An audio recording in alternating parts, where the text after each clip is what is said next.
સુધા પડી ત્યારે ઉઠીને કામ કરવાની તેનામાં હિંમત નહોતી. શરીર તાવથી તપી રહ્યું હતું, આંખો ભારે હતી. સુધા પલંગ પર સૂતી હતી, પણ ત્યારે જ સાસુ રૂમમાં આવ્યા. જેનો મચકોડીને ફાટેલી આંખે તેને એવી રીતે જોઈ જાણે સુધાએ કોઈ ગુનો કર્યો હોય. શું થયું બહુ? કઈ ખુશીમાં આરામ ફરમાવી રહી છે? મારી તબિયત ઠીક નથી, તાવના લીધે શરીર તૂટી રહ્યું છે. સુધા બોલી, અરે થોડો તાવ જ તો છે. અમે તો તે જ તાવમાં પણ ઘરનું કામ કરતા હતા. આજકાલની છોકરીઓ તો બસ બહાના બનાવવામાં માહિર છે. સુધા કંઈક કહેવા માંગતી હતી, પણ ગળામાંથી અવાજ ન નીકળ્યો. તે જ વખતે સુધીર રૂમમાં આવ્યો.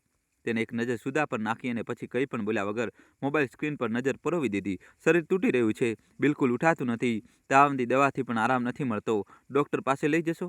સુધાએ હિંમત કરીને પૂછ્યું. ટાઈમ નથી, ઓફિસ માટે લેટ થઈ રહ્યો છું, અને એમ પણ મામૂલી તાવ છે. બધું કામ પતાવ્યા પછી આરામ કરી લેજે. અત્યારે મારા માટે નાસ્તો બનાવ. માં પણ ક્યારની નાસ્તાની રાહ જુએ છે, કહીને તે નાવા જતો રહ્યો. સુધાના દિલમાં જે થોડી ઘણી આશા હતી તે પણ તૂટીને વિખરાઈ ગઈ. ધ્રુજતા શરીરે તે ઊભી થઈ અને રસોડામાં જઈ રોટલી બનાવવા લાગી. માથું ભમર્યું હતું, પણ કામ તો કરવું જ પડે.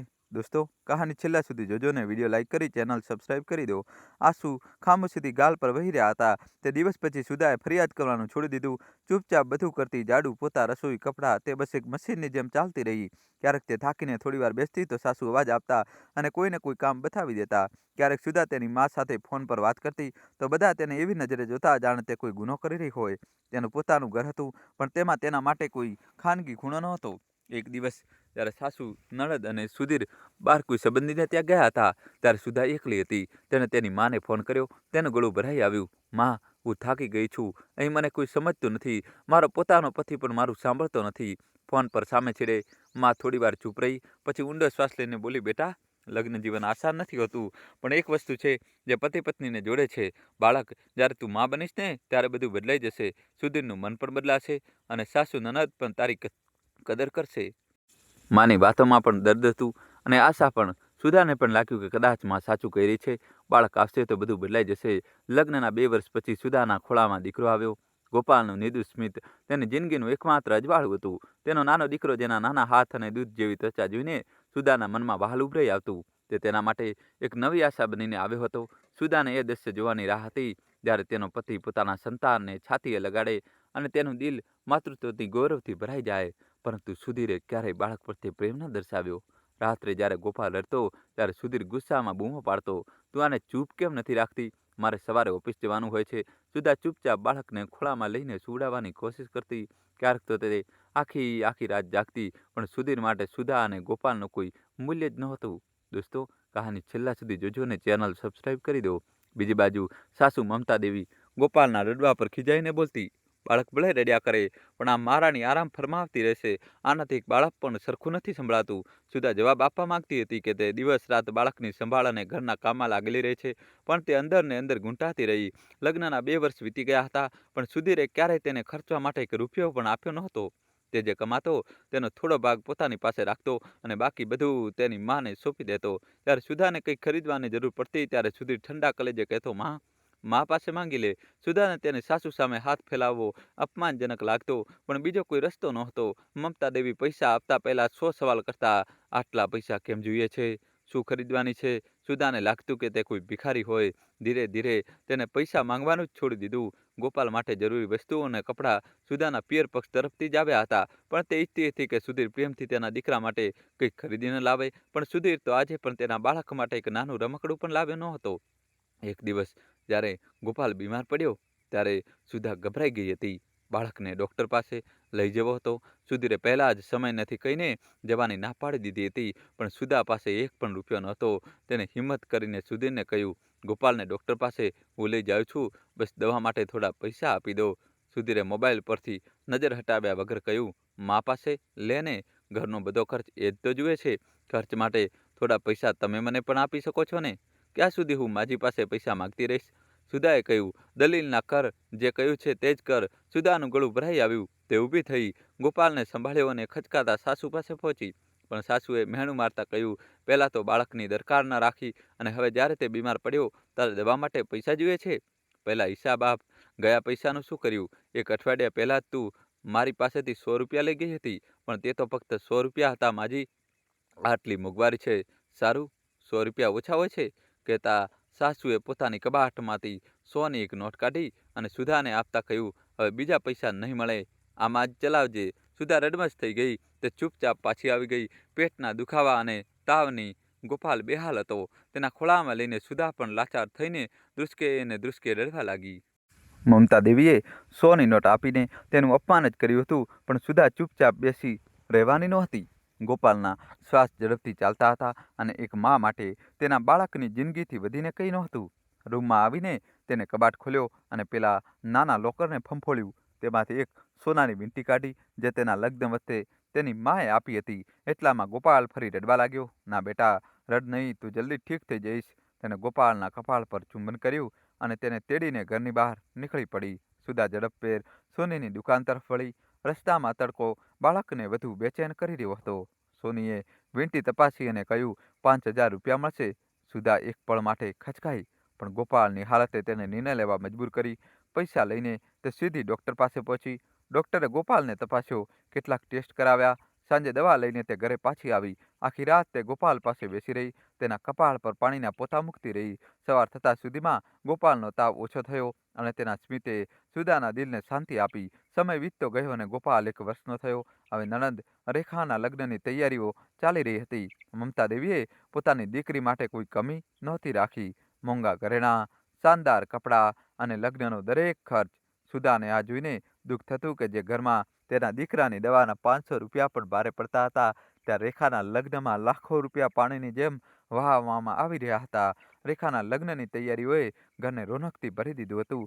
સુધા પણ ચૂપચાપ પોતાની ફરજો નિભાવી રહી હતી. દોસ્તો, કહાની છેલ્લા સુધી જોજો, નવો ટ્વિસ્ટ આવશે. વિડીયો લાઇક કરી ચેનલને સબસ્ક્રાઇબ કરી દો. રેખાના લગ્નનો દિવસ નજીક આવ્યો અને ઘરે મહેમાનોથી ભરાઈ ગયું. ચારેય બાજુ હસી મજાક અને ઉત્સાહનો માહોલ હતો. હોલમાં મહેમાનો બેઠા વાતો કરી રહ્યા હતા અને મમતા દેવી તેમની વચ્ચે પોતાની દીકરી રેખાના વખાણ કરી રહ્યા હતા. શું કહું, મારી રેખા દરેક કામમાં કુશળ છે. રસોઈ, સિલાઈ, ભરતકામ, ઘર સંભાળવું, બધામાં અવ્વલ. જે ઘરે જશે તેને સ્વર્ગ બનાવી દેશે. સાથે બેઠેલા મામીજીને પણ હામી ભરી, હા ભાઈ, આપણી રેખા તો હીરો છે, હીરો. ઘરની રોનક છે. તેમના અવાજમાં ગર્વ હતો અને મહેમાનો હસીને વખાણમાં માથું હલાવી રહ્યા હતા. સુધા એ વખતે ચાની ટ્રે લઈને મહેમાનો પાસે જઈ રહી હતી. ગોપાલને તેને પાસે જ ઘોડિયામાં સુવડાવ્યો હતો, જેથી કામની સાથે સાથે તેની નજર રહી શકે. ત્યારે જ ઘરનો ફોન રણક્યો. સુધાએ ફોન ઉપાડ્યો તો મમ્મીનો અવાજ સાંભળીને તેનું મન હળવું થયું. કેટલા દિવસો થઈ ગયા હતા મા સાથે વાત કર્યાને. તે ટ્રે મૂકીને બેઠી જ હતી કે મમતા દેવીની નજર તેના પર પડી. કોનો ફોન છે? તેમના અવાજમાં સખ્તાઈ હતી. મમ્મીનો છે માજી. સુધાએ ધીમેથી જવાબ આપ્યો, પણ આટલું સાંભળતા જ મમતા દેવીનો ચહેરો ગુસ્સાથી લાલ થઈ ગયો. તેમણે મહેમાનો તરફ જોઈને કટાક્ષ કરવાનું શરૂ કર્યું. આજકાલની વહુઓ પોતાની જવાબદારી ક્યાં સમજે છે? ખબર નહીં કેવા લોકો છે આવા પિયરવાળા, કંઈ વિચારતા જ નથી. દીકરી સાસરીમાં છે, લગ્નનો માહોલ છે, કામનો બોજ છે, પણ નહીં, આમનો તો ફોન પર વાતો કરવી છે. મેં તો મારી રેખાને સાફ કહી દીધું છે કે સાસરીમાં જઈને મારી સાથે ત્યારે જ વાત કરજે ત્યારે બધું કામ પતાવી લે. એવું ન થાય કે આખો દિવસ ફોન સાથે ચીપકેલી રહે અને ઘરનું કામ બાકી રહી જાય. આખરે સાસરી તો વહુએ જ જોવાની હોય છે ને. હોલમાં બેઠેલા એક સંબંધી શાંતિ માસીએ તરત જ ટાપસી પુરાવી, અરે હા, બીજું શું, આખો દિવસ પિયરવાળા સાથે વાત કરવી એ કંઈ સારી વાત નથી.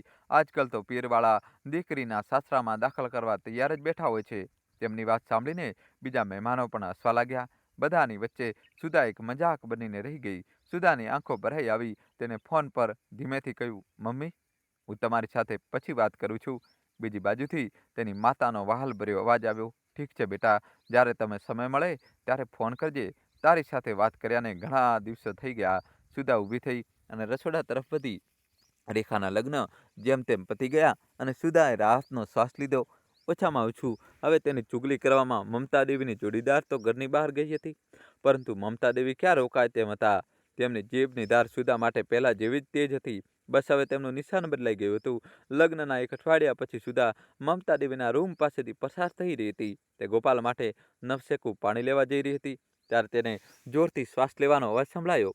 મમતા દેવી ફોન પર રેખા સાથે વાત કરી રહ્યા હતા અને તેમની વાતોમાં એ જ ચુગલી હતી. બસ તફાવત એટલો હતો કે પહેલા મા દીકરી મળીને સુધાને કોસતા હતા અને હવે રેખાના લગ્ન પછી તેની સાસુ અને જેઠાણી નિશાના પર હતા. હે, આ તે કેવી વાત રેખા? મમતા દેવીના અવાજમાં ગુસ્સો હતો. હજુ તો તારા લગ્નને 1 અઠવાડિયું પણ નથી થયું અને તેમણે તને રાંધવા ખાવામાં જ ઉતરી દીધી.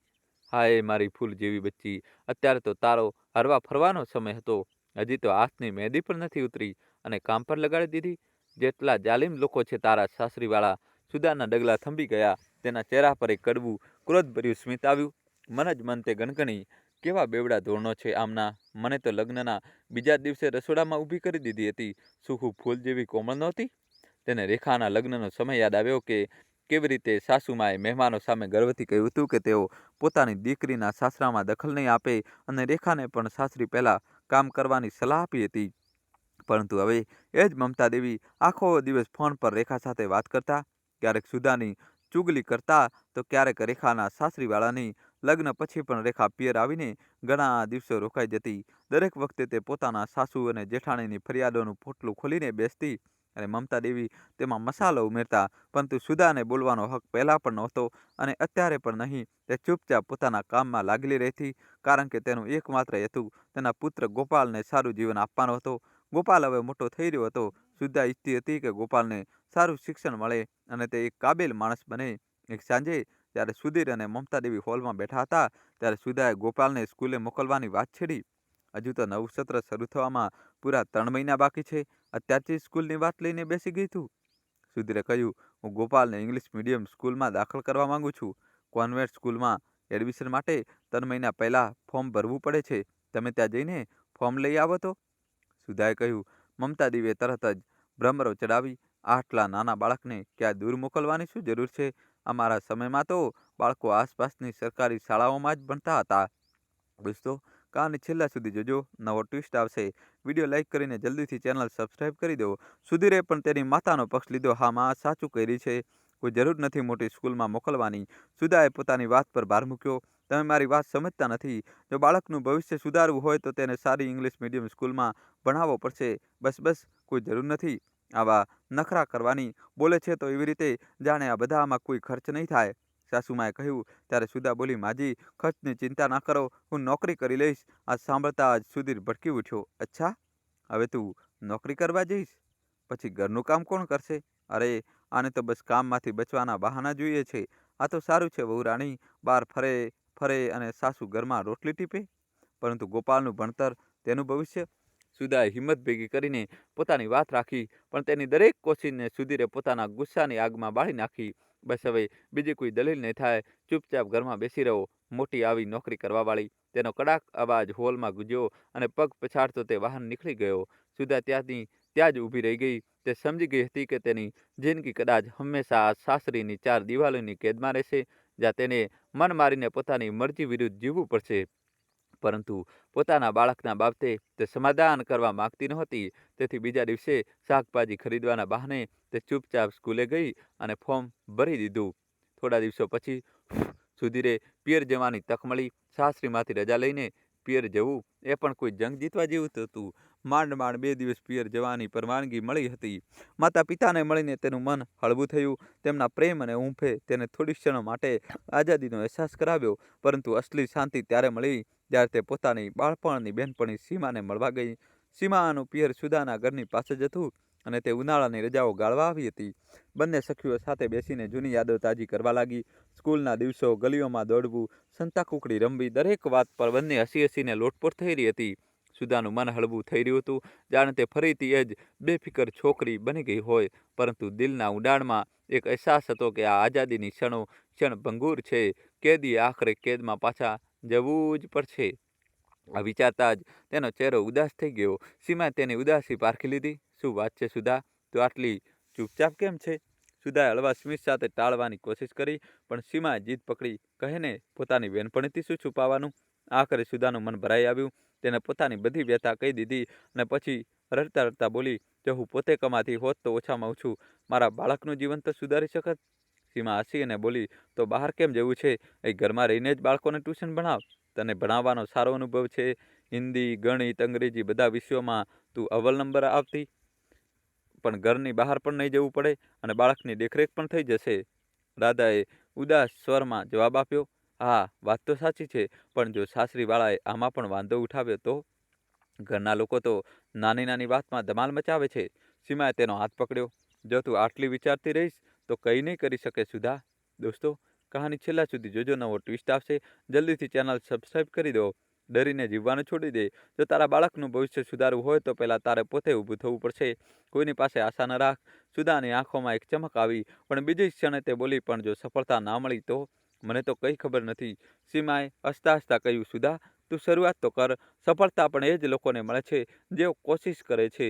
2 દિવસ પછી સુધા જ્યારે પિયરથી સાસરીમાં પાછી ફરી ત્યારે તેને હિંમત ભેગી કરીને એક દિવસ મમતા દેવીને કહી દીધું, માજી, હું હવે ઘરમાં રહીને બાળકોને ટ્યુશન ભણાવવા માંગુ છું. મમતા દેવીની ભ્રમરો તણાઈ ગઈ અને તેમનો ચહેરો ગુસ્સાથી લાલ થઈ ગયો. ટ્યુશન? આ વળી કયો નવો ડ્રામા છે? તેમના અવાજમાં તીખાશ હતી, પરંતુ સુધાએ શાંત સ્વરે જવાબ આપ્યો, માજી, સાંજે જ્યારે થોડા કલાકો ભણાવી લઈશ. આનાથી ઘરના કામમાં કોઈ તકલીફ નહીં પડે. ગોપાલની દેખરેખ પણ પહેલાંની જેમ જ થશે. મમતા દેવી વાંધો ઉઠાવવા માંગતા હતા, પણ તેમને કોઈ વ્યાજબી કારણ મળી રહ્યું ન હતું. એટલે તેઓ ચૂપ રહ્યા. સુધા ચૂપચાપ પોતાના રૂમમાં આવી ગઈ. તેના મનમાં જીતની ખુશી હતી. તે જ સમયે રેખા પોતાના પિયરમાં હતી. લગ્ન પછી તે ઘરની દરેક બાબતમાં દખલ કરતી હતી. એક દિવસ જ્યારે સુધા રસોડામાં કામ કરતી હતી ત્યારે રેખાએ મમતા દેવીને કાનમાં કહ્યું, માં, તમે ભાભીને ટ્યુશન ભણાવવાની ના કેમ પાડી?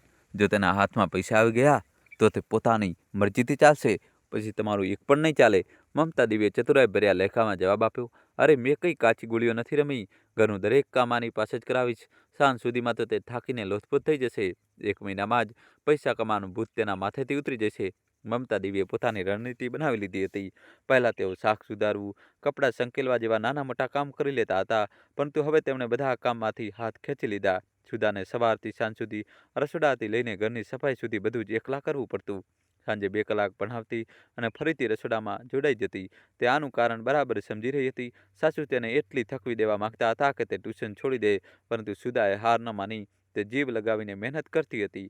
ધીરે ધીરે તેના વિદ્યાર્થીઓની સંખ્યા વધવા લાગી. બાળકો તેનાથી સંતુષ્ટ હતા અને તેમના માતા પિતાની ભણાવવાની શૈલીના વખાણ કરતા હતા.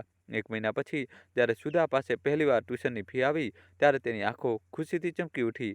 તેને હિસાબ લગાવ્યો. આ રકમ ગોપાલ માટે કપડાં, પુસ્તકો અને તેના ભણતર માટે પૂરતી હતી. તેને મનમાં નિશ્ચય કર્યો, ભલે ગમે તે થઈ જાય, હું પાછી નહીં પડું. પરંતુ સાસરીમાં શાંતિ ક્યાં હતી? રેખા અને મમતા દેવી આખો દિવસ બેસીને સુધાની બુરાઈઓ કરતા. જુઓ, હવે તો આ ટ્યુશનના ચક્કરમાં ઘરનું કામ પણ બરાબર નથી કરતી. રેખાએ એક દિવસ સુધીરને ફરિયાદ કરી. મમતા દેવીએ તરત જ હામાં હા મિલાવી. હા, ગોપાલને પણ વ્યવસ્થિત સંભાળતી નથી. સુધીર, જે પહેલાથી જ પોતાની મા અને બહેનની વાતોમાં આવી જતો હતો, તે ગુસ્સામાં ચિલ્લાયો, સુધા, આ શું તમાશો છે? ટ્યુશનના ચક્કરમાં ઘરનું કામ બગાડી રહી છે. બંધ કર આ બધું, નહીતર સારું નહીં થાય. સુધાએ શાંત પણ મક્કર સ્વરે જવાબ આપ્યો, સુધીર, હું ઘરનું બધું કામ કરી રહી છું. ગોપાલની દેખરેખમાં કોઈ કમી નથી રાખતી. ટ્યુશન હું મારી ખાલી સમયમાં આપું છું. મને નથી લાગતું કે હવે કોઈને આ વાતથી વાંધો હોવો જોઈએ. સુધીરે નજર ચડાવી, પણ સુધાની આંખોમાં જે દૃઢતા હતી તેનો જવાબ તેની પાસે નહોતો. તે બબડતો રૂમની બહાર જતો રહ્યો. સુધાના કદમ હવે ડગવાના નહોતા. તેના પર પોતાના રસ્તે ચાલવાનું જુનૂન સવાર હતું. તે જાણતી હતી કે આ રસ્તો સરળ નહીં હોય, પરંતુ પોતાની મહેનતથી કમાયેલા પૈસાએ તેને એક નવી તાકાત આપી હતી.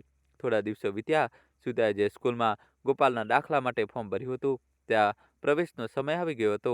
સુધાએ આ જ વાત સુધીરને કહી તો સુધીરની ભ્રમરો તણાઈ ગઈ. તે ખુરશી પર ઉછળીને બેઠો થયો અને ગુસ્સામાં બોલ્યો, બસ એ જ જૂની રટ લગાવી રાખી છે. મેં એકવાર સાફ સાફ કહી દીધું હતું કે મોંઘી સ્કૂલમાં દાખલ નથી કરવાનો. ઘરમાં બીજા પણ ખર્ચ છે. સુધાએ ઊંડો શ્વાસ લીધો અને જવાબ આપ્યો, સુધીર, ગોપાલના ભણતરનો બધો ખર્ચ હું મારી કમાણીમાંથી ઉઠાવી લઈશ. ક્યારેક ખૂટશે તો જ તમારી પાસે માંગીશ. બસ મને તમારા સાથની જરૂર છે. આ સાંભળતા જ મમતા દેવીને તો જાણે સાપ સૂંઘી ગયો. તેમનો ચહેરો ગુસ્સાથી લાલ થઈ ગયો. વાહ, મોટી આવી પોતાની કમાણીનો રોપ બતાવવાવાળી. તેમણે કટાક્ષ કરતા કહ્યું, 2-4 હજાર કમાઈ લીધા તો જીભ લાંબી થઈ ગઈ. અત્યારે તો આ ખર્ચ ઉઠાવી લેશો, પણ જ્યારે બાળક મોટું થશે તો સ્કૂલની ફી, પુસ્તકો અને ના જાણે શું ત્યારે શું કરશો? ક્યાંક જઈને ભીખ માંગશો? સુધીરે પણ માનો સાથ આપતા ગુસ્સામાં પોતાનો ફરમાન સંભળાવી દીધો, તારે જે કરવું હોય તે કર, પણ મારી પાસે કોઈ અપેક્ષા ન રાખતી. ના હું ગોપાલનો દાખલો કરાવવા જઈશ, ના 1 રૂપિયો ખર્ચ કરીશ. સાંભળીને સુધાનું દિલ ભલે ટુકડા ટુકડા થઈ ગયું, પણ તેના કદમ ડગ્યા નહીં. બીજા દિવસે તે સવારે વહેલી ઉઠી, કામ પતાવ્યું અને ગોપાલને તૈયાર કર્યો. પોતાની ટ્યુશનની કમાણીમાંથી જમા કરેલા પૈસા ગણ્યા અને ગોપાલનું એડમિશન કરાવવા સ્કૂલ તરફ નીકળી પડી. સ્કૂલનો ગેટ જોઈને તેનું દિલ જોર જોરથી ધબકતું હતું, પણ મનમાં એક વિશ્વાસ હતો.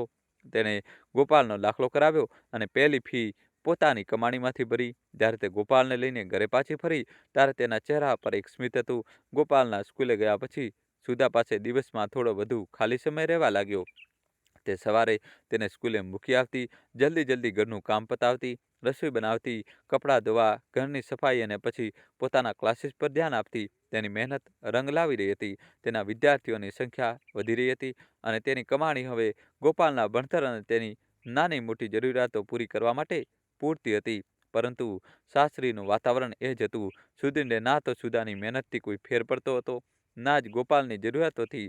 તેની મોટાભાગની કમાણી મમતા દેવીના હાથમાં જતી રહેતી, જે પોતાની દીકરી રેખા અને તેના પરિવાર પર પાણીની જેમ ખર્ચતી હતી. રેખા હજુ પણ અઠવાડિયામાં 2-3 વાર પિયરમાં ઘસી આવતી અને સુધા પર રોજ જમાવવાની કોઈ તક છોડતી નહીં. ધીરે ધીરે ગોપાલ મોટો થઈ રહ્યો હતો. ઘરનું વાતાવરણ તેની સમજમાં આવવા લાગ્યું હતું. તે જોતો કે તેની માં આખો દિવસ કામમાં ડૂબેલી રહે છે, તેમ છતાં દાદી તેને મેણાટોણા સંભળાવે છે. ફોઈ રેખા જ્યારે આવતી ત્યારે માને નીચી બતાવવામાં કોઈ કસર છોડતી નહોતી. સૌથી વધુ ગોપાલને જોઈને દુઃખ થતું કે તેના પપ્પા, જે તેને ક્યારેય પ્રેમથી ગળે નથી લગાવતા, તે દાદી અને ફોઈની વાતોમાં આવીને મા પર ગુસ્સો કરતા હતા. દોસ્તો, કહાની છેલ્લા સુધી જોજો, નવો ટ્વિસ્ટ આવશે. જલ્દીથી વિડીયો લાઇક કરીને ચેનલ સબસ્ક્રાઇબ કરી દો. ગોપાલની સમજ હવે તેની ઉંમર કરતાં ક્યાંય આગળ નીકળી ગઈ હતી. તે ઘણીવાર તેની માને કહેતો, મમ્મી, દાદી અને ફોઈ તમારા વિશે ખરાબ વાતો કરે છે. હું આ ઘરમાં નથી રહેવા માંગતો. તમે આ બધું કેમ સહન કરો છો? ચાલો આપણે ક્યાંક દૂર જતા રહીએ, જ્યાં તમને કોઈ દુઃખ ના આપે. સુધા તેની વાત સાંભળીને હળવેથી સ્મિત કરતી, તેના માથા પર હાથ ફેરવતા કહેતી, બેટા, આ વાતોમાં ધ્યાન આપવાની જરૂર નથી. તું બસ તારા ભણતર પર ફોકસ કર. પહેલા પોતાના પગ પર ઊભો થઈ જા, પછી જોઈશું. આ સમય બહુ કિંમતી છે. જો આને ગુમાવી દીધો તો પછી પાછો નહીં આવે. ગોપાલ તેની માતાની વાતને દિલથી સમજતો હતો. તે પૂરી કોશિશ કરતો કે માને તેની વજહથી કોઈ તકલીફ ન થાય. ક્યારેક કે રસોડામાં નાના મોટા કામમાં મદદ કરતો, તો ક્યારેક પોતાનું હોમવર્ક જાતે પૂરું કરતો. સુધા પણ દરરોજ રાત્રે 2 કલાક કાઢીને ગોપાલને ભણાવતી, જેથી તેનું ભવિષ્ય ચમકી શકે. સમય પાંખો લગાવીને ઉડવા લાગ્યો. ગોપાલની મહેનત અને સુધાની લગન રંગ લાવી. દર વર્ષે તે સ્કૂલમાં ટોપ કરતો. ગોપાલ 10મા ધોરણમાં આવી ગયો હતો. સુધા ટ્યુશનમાંથી જે થોડી ઘણી આવક શરૂ કરી હતી, તે ગોપાલની સ્કૂલ ફી અને બીજી જરૂરિયાતોમાં જ ખતમ થઈ જતી હતી. દોસ્તો, કહાની છેલ્લા સુધી જોજો, જબરજસ્ત ટ્વિસ્ટ આવશે. વિડીયો લાઇક કરીને ચેનલ સબસ્ક્રાઇબ કરી દો. એક દિવસ ગોપાલ સ્કૂલેથી આવ્યો અને બોલ્યો, માં, આ વખતે સાયન્સના કેટલાક વધારાના પુસ્તકો લેવા પડશે. ટીચરે કહ્યું છે કે તેના વગર ભણતર અધૂરું રહી જશે. સુધા ચૂપ થઈ ગઈ. તે જાણતી હતી કે પર્સમાં બસ થોડા જ સિક્કા બચ્યા હતા. સાંજે ઘણું વિચારીને તેને સુધીરને કહ્યું, ગોપાલને પુસ્તકો લેવા છે, જો થોડા પૈસા આપો તો. સુધીરે કડક અવાજમાં કહ્યું, કેમ? ત્યારે કમાવા લાગી હતી ત્યારે કહ્યું હતું ને, બધું જાતે કરી લઈશ. હવે કેમ મારી પાસે આવી? મેં તો પહેલા જ દિવસે તને કહી દીધું હતું કે મારી પાસે એક પણ પૈસાની આશા ન રાખતી. હવે બહાર જઈને ભીખ માંગ. મારી પાસે આ ફાલતુ ખર્ચ માટે ફૂટી કોળી પણ નથી. ગોપાલ દરવાજા પર ઊભો રહીને આ બધું સાંભળી રહ્યો હતો. તે મા પાસે આવ્યો અને હળવા સ્મિત સાથે બોલ્યો, કોઈ વાંધો નહીં માં, હું મેનેજ કરી લઈશ. સુધા કંઈ ન બોલી. બીજા દિવસે જ્યારે ગોપાલ સ્કૂલેથી પાછો ફર્યો ત્યારે સુધાએ તેના હાથમાં પુસ્તકો ખરીદવા માટે પૈસા મૂકી દીધા. ગોપાલે ચોંકીને જોયું, માં, પણ કાલે તો તમે કહ્યું હતું. ત્યારે જ તેની નજર માની ગરદન પર પડી. સોનાની પાતળી ચેન જે માં હંમેશા પહેરતી હતી, તે હવે ત્યાં નહોતી. તેની આંખો ભરાઈ આવી. માં, તમે ચેન વેચી દીધી? મેં ના પાડી હતી ને? સુધાએ માથું પંપાળતા કહ્યું, ચેન તો ફરી બની જશે બેટા, પણ આ સમય ફરી પાછો નહીં આવે. જે દિવસે તું તારા પગ પર ઊભો થઈશ, મારા બધા ત્યાગ સફળ થઈ જશે. ગોપાલને આ જોઈને દુઃખ થતું હતું કે તેની માં આખો દિવસ કામમાં વ્યસ્ત રહે છે, છતાં પણ ગુંટાઈને ગુજરાન ચલાવવું પડતું હતું. એક દિવસ ગોપાલે આવીને કહ્યું, માં, તમે ઓનલાઈન કોચિંગ કેમ નથી આપતા? શું ઓનલાઈન કોચિંગ? હા માં, તમે અહીં બેઠા બેઠા મોબાઈલથી દેશ વિદેશમાં ક્યાંય પણ રહેતા બાળકોને ભણાવી શકો છો. આજકાલ એવા અનેક પ્લેટફોર્મ છે જે ટીચર્સને સ્ટુડન્ટ સાથે જોડે છે. બસ રજીસ્ટર કરી લો અને તેઓ ટ્યુશન લેવા ઈચ્છતા બાળકોને તમારી સાથે કનેક્ટ કરી દેશે. થોડું કમિશન લે છે બસ, અને તેમાં સારા પૈસા મળે છે. પહેલાં ગોપાલે સુધાનું ઓનલાઈન ટ્યુશન પ્લેટફોર્મ પર રજીસ્ટ્રેશન કરાવી દીધું. પછી સુધાના ફોન પર બાળકોના માતા પિતાની પૂછપરછના કોલ આવવા લાગ્યા. ટૂંક સમયમાં જ ઘણા બાળકોએ તેની પાસે ટ્યુશન જોઈન કરી લીધું. હવે સુધા બધા બાળકોને ઓનલાઈન ભણાવતી હતી અને સારું કમાવા લાગી હતી. પરંતુ રાત્રે થોડો સમય કાઢીને તે ગોપાલના ભણતર પર પણ ધ્યાન આપતી હતી. દોસ્તો, કહાનીમાં ટ્વિસ્ટ આવશે. જલ્દીથી ચેનલ સબસ્ક્રાઇબ કરી દો. પછી આવ્યું ગોપાલનું 10માનું પરિણામ. 10માની પરીક્ષામાં આખા જિલ્લામાં પ્રથમ સ્થાન મેળવ્યું તો સુધાએ તેને ગળે લગાવી લીધો. અખબારમાં ગોપાલનો ફોટો અને નામ જોઈને તે વારંવાર તેના ઓવરણા લઈ રહી હતી. પરંતુ સુધીર, જેને ક્યારેય ગોપાલના ભણતર માટે એક રૂપિયો પણ આપ્યો નહોતો, તે હવે સંબંધીઓ વચ્ચે ગર્વથી કહેતો, ગોપાલે 10મામાં ટોપ કર્યું છે. હું જાણતો હતો મારો દીકરો ખૂબ લાયક છે, એટલે તો તેની સારી સ્કૂલમાં એડમિશન અપાવ્યું હતું. મમતા દેવી પણ પોતાના દીકરાના ગુણગાન ગાવામાં પાછળ નહોતા. મારા સુધીરે ક્યારેય ગોપાલના ભણતરમાં કમી આવવા નથી દીધી. ગોપાલ આ બધું સાંભળતો તો તેનું લોહી ઉકળી ઉઠતું. તે જાણતો હતો કે તેની માએ પોતાની ટ્યુશનની કમાણીથી તેની સ્કૂલની ફી ભરી હતી. જ્યારે પણ સુધાએ સુધીર પાસે કંઈ માંગ્યું, તેને તિરસ્કાર જ મળ્યો. પરંતુ ગોપાલે ચૂપ રહેવાનું પસંદ કર્યું. તે જાણતો હતો કે જવાબ આપવાનો સાચો સમય હજી આવ્યો નથી. ગોપાલ હવે કિશોર અવસ્થા પાર કરી ચૂક્યો હતો. ઊંચો, પૂરો, શાંત અને ઊંડી આંખોવાળો છોકરો, જેને ઉંમર પહેલાં સમજદારી કેળવી લીધી હતી. જ્યારે તેની ઉંમરના મિત્રો ફિલ્મોની વાતો કરતા હતા, ત્યારે ગોપાલ પુસ્તકોમાં ખોવાયેલો રહેતો.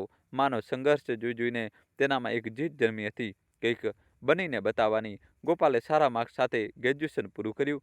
તેનું સપનું સિવિલ સર્વિસમાં જવાનું હતું. તેને યુપીએસસીની તૈયારી શરૂ કરી.